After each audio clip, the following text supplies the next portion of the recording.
Challenge me. Allez, salut à tous et bienvenue sur InfoCatch. Nous on est parti donc pour les résultats de Saturday Night Main Event qui a eu lieu hier soir. Et comme d'habitude, vous le savez, Saturday Night Main Event, c'était pas terrible. Il y a juste deux matchs qui se sont distingués des autres. Je rappelle qu'on a eu un total de 5 matchs. On a débuté tout de suite avec le match tag team opposant Rhea Ripley, Charlotte Flair et Alexa Bliss qui ont fait face à Michin, B-Fab et Jade Cargill. Le match n'était pas terrible pour un opener. Victoire donc de Jade Cargill, Michin et B-Fab. J'étais surpris qu'on fait gagner Jade Cargill, mais après vous allez me dire, on est à une semaine de Clash in Italy, donc il faut quand même bien rendre la challengeuse forte. Donc on verra bien en tout cas ce qu'il se passera dès la semaine prochaine du côté donc de Clash in Italy dans le match opposant Rhea Ripley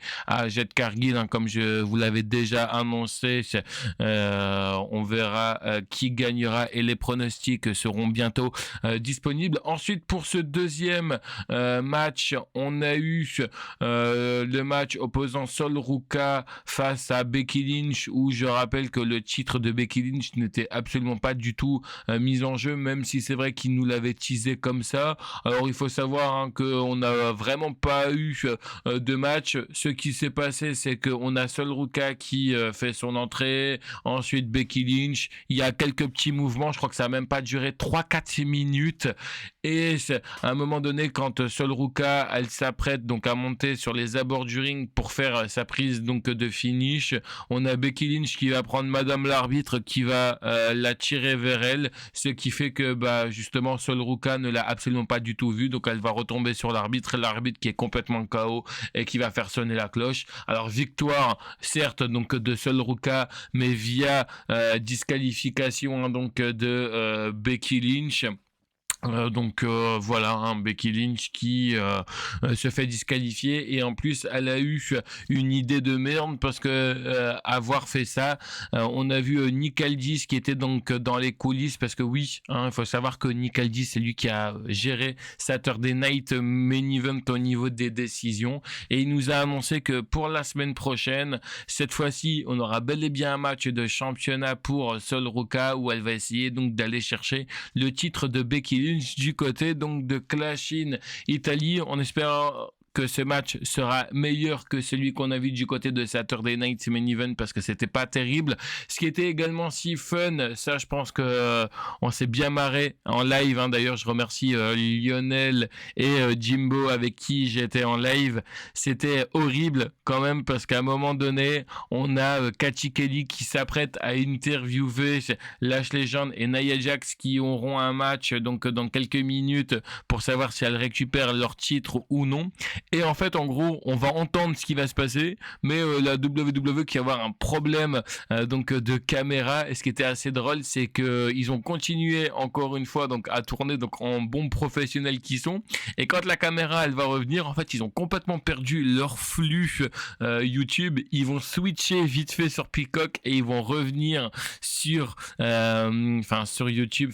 C'était assez drôle à voir. On s'est bien marré par rapport à ça. D'ailleurs, ce qui nous permet de parler du troisième match de la soirée qui était excellent. Franchement, voilà un match qui a également su voler la vedette entre Penta qui défendait son titre intercontinental face à Ethan Page. Très bon match. Ethan Page qui à plusieurs reprises a essayé donc de tricher en enlevant les protections du ring, mais ça n'a pas servi. Et victoire donc de Penta. Alors assez déçu, honnêtement, que Penta gagne. Alors je m'explique pourquoi je dis que je suis assez déçu, parce que c'est vrai que Penta, depuis qu'il est champion intercontinental, ne défend pas assez son titre. J'aurais préféré que ce soit Ethan Page, pour que justement tu mets Penta du côté des titres par équipe avec son frère Rey Fenix, qui pour le moment est dans la case des oubliettes. Malheureusement ils sont pas partis sur ça, ils ont laissé le titre à Penta. Pourquoi pas, maintenant on verra si Penta lui aussi défendra son titre du côté donc de Clash in Italy, ou alors on va devoir attendre une suite pour Penta. Mais bref, en tout cas voilà, je suis un petit peu déçu parce que ce scénario-là n'a pas eu lieu, mais en tout cas, le match entre les deux était vraiment excellent. Puis bah pareil, hein, comme je vous ai dit, on verra bien quelle sera la suite, que ce soit pour Ethan Page et pour Penta. Ensuite, on continue avec cet avant-dernier match où on a Page et Brie Bella qui ont remis leur titre en jeu justement face à Lash Legend et Nia Jax. Là, il n'y a pas eu de bug de caméra. Le match n'était pas terrible, mais victoire donc de Page et de Brie Bella. On nous annonce donc les matchs qu'on aura du côté donc de Clash in Italy la semaine prochaine. Et puis bah là, on conclut avec le main event de la soirée qui a été aussi excellent. Franchement, il était très bon. Donc les membres donc de The Vision, Logan Paul et Austin Theory qui ont remis leur titre tag team en jeu face aux membres donc des Street Profits.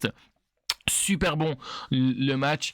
Et franchement, les Street Profits, ils ont rien perdu. Hein. Ça faisait peut-être plus d'1 an qu'on ne les avait pas vus, mais leur équipe est toujours aussi bon. Le match était très bon.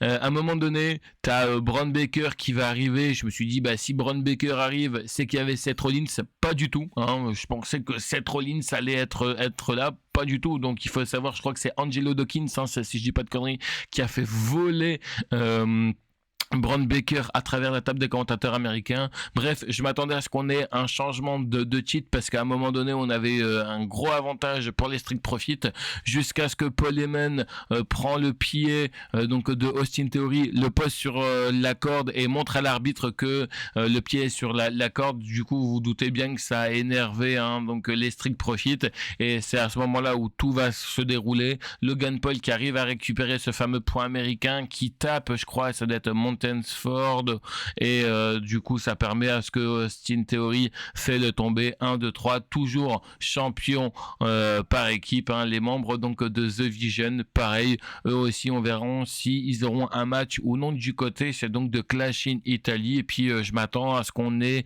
ce match entre Braun Baker et Seth Rollins du côté donc de Clash in Italy. Voilà pour ce qui s'est passé du côté de Saturday Night Main Event. Alors comme d'habitude, hein, vous le savez, c'est jamais terrible du côté de Saturday Night Main Event. Il y a toujours un match ou deux en général qui se distinguent de la carte principale. Pour revoir l'intégralité de Saturday Night Main Event, rien de bien compliqué, vous vous rendez sur la chaîne YouTube de la WWE et c'est là où vous retrouvez tous les Saturday Night Main Event qui sont déjà passés ou qui vont arriver et très